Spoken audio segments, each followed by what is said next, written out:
Ang nakaraan sa Lesson 12, nalaman natin kung paano nagkasama-samang muli sina Jose at ang kanyang mga kapatid. Gayon din ang kanyang amang si Israel noong panahon ng tagutom. Ang paraon at si Jose ang naghikayat sa lahat ng kanyang kapamilya na iwanan ng Kanaan at sa Ehipto na manirahan.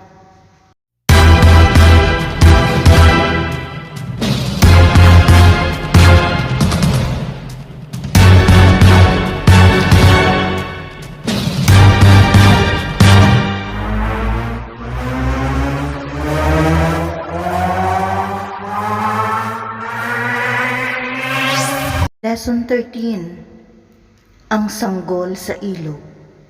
Sa Ang Kwento ng Diyos. Simulan na natin ang Lesson 13. Basahin natin ang aklat ng Exodus, Kabanata 1, talata 1 hanggang 7. Ito ang mga anak na lalaki ni Jacob na sumama sa kanya sa Ehipto, kasama ang kanilang mga pamilya, sina Ruben, Simeon, Levi, Juda, Isakar, Zebulun, Benjamin, Dan, Naphtali, Gad at Asher. Si Jose ay matagal nang nasa Ehipto. Ang bilang ng lahi ni Jacob na sumama sa kanya sa Ehipto ay 70. Dumating ang panahon na namatay si Jose at ang lahat ng kanyang kapatid at lumipas na ang kanilang henerasyon. Pero mabilis na dumami ang lahi nila. Sa sobrang dami nila, nangalat sila sa buong lupain ng Ehipto. Ayon sa Exodus, Kabanata 1, talata 1 hanggang 7, lumipas ang maraming taon at namatay na ang lahat ng kapamilya ni Jose. Subalit ang kanilang angkan ay nakatira pa rin sa Ehipto.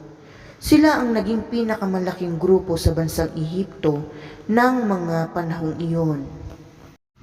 Ipagpatuloy natin ating pagbabasa. Muli nating basahin ang aklat ng Exodus, Kabanata 1, talata 8 hanggang 14. Ngayon, nagkaroon ng bagong hari ang Ehipto na walang alam tungkol kay Jose.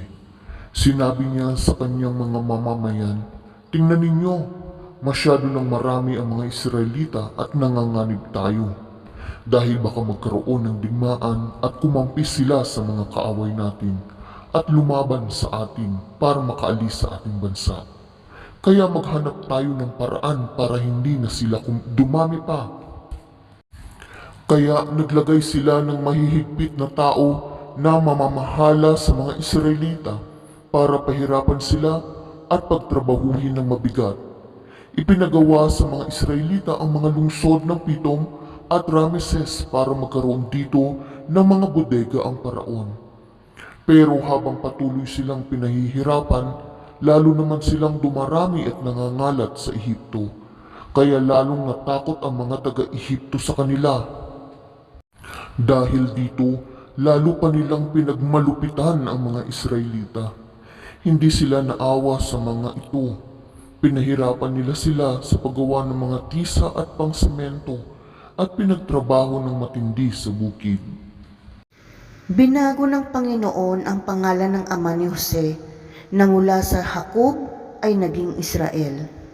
Ang kanilang angkan ay nakilala sa tawag ng mga Israelita.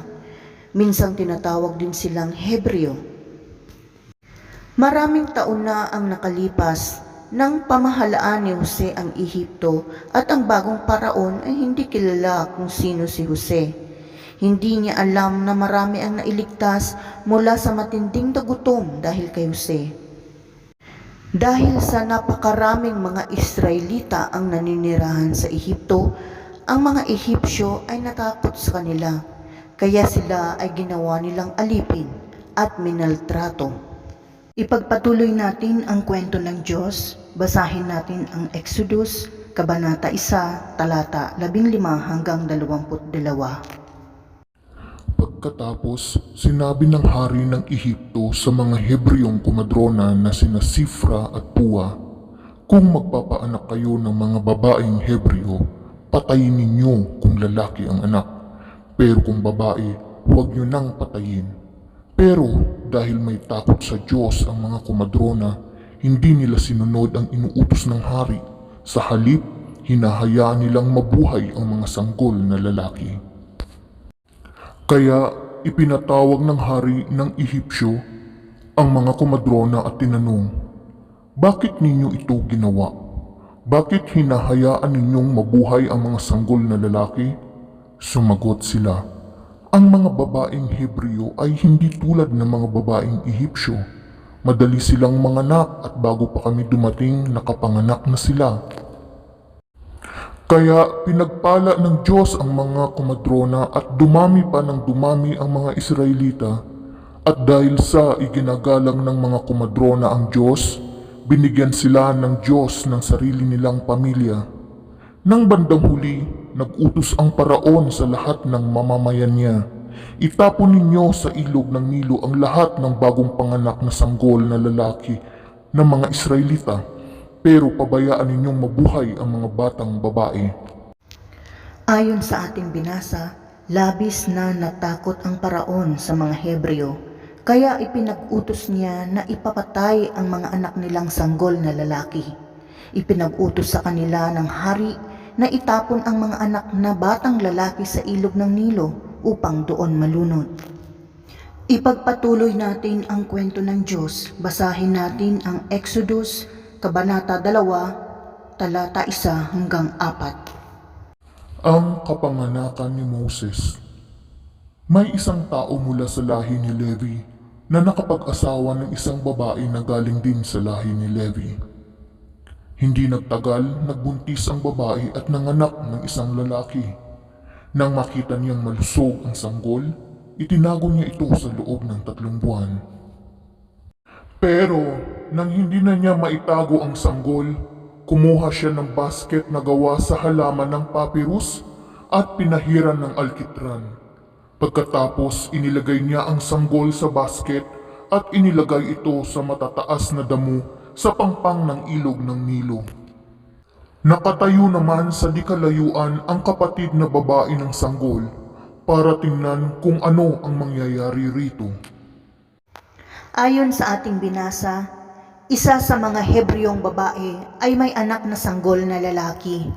Sinubukan niyang itong itago mula sa tauhan ng hari upang hindi maitapon ng sanggol sa ilog ng Nilo at malunod.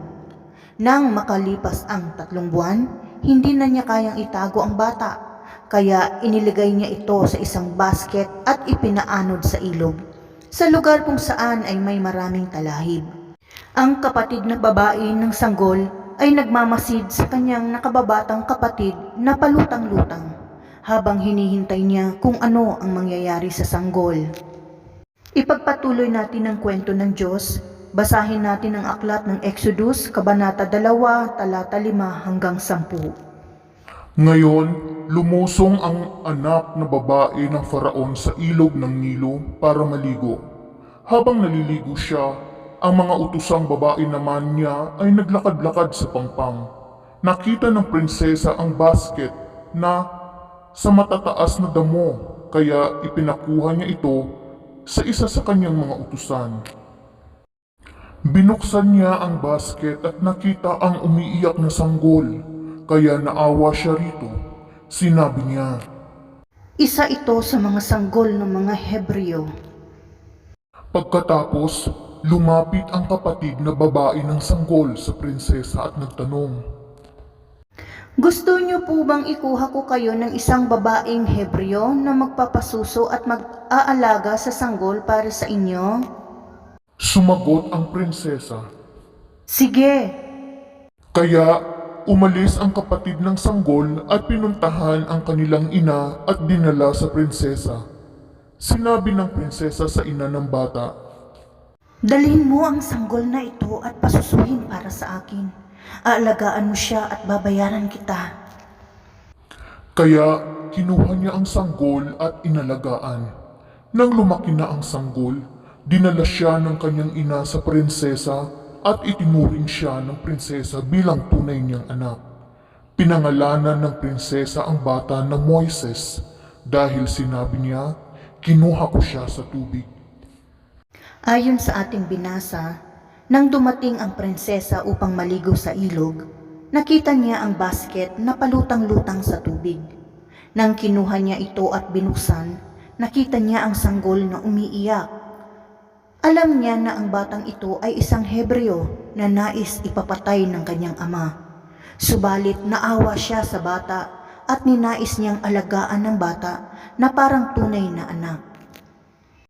Nang makita ng nakakatandang kapatid na babae na ang sanggol na kanyang kapatid ay hawak-hawak ng prinsesa, tumakbo siya papalapit dito at tinanong ang prinsesa kung nais niyang humanap ng isang tao na mag-aalaga sa bata para sa kanya. Hindi alam ng prinsesa na ang batang babae na ito ay kapatid ng sanggol. Sinabi ng prinsesa sa batang babae na humanap ng isang taong mag-aalaga sa sanggol para sa kanya.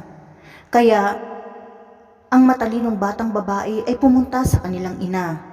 Sinabi ng prinsesa sa ina ng sanggol, "Alagaan mo ang batang ito para sa akin at babayaran kita." Hindi lamang naibalik ang sanggol sa kanyang tunay na ina, babayaran pa siya ng prinsesa sa pag-aalaga sa kanyang tunay na anak. Inalagaan ng ina ang kanyang anak na lalaki at nakatanggap pa ng bayad mula sa prinsesa hanggang maawat na ang bata. Kaya kinuha ng prinsesa ang bata upang tumira na ito sa kanya. Pinangalanan niya ang kanyang bagong anak na Moises.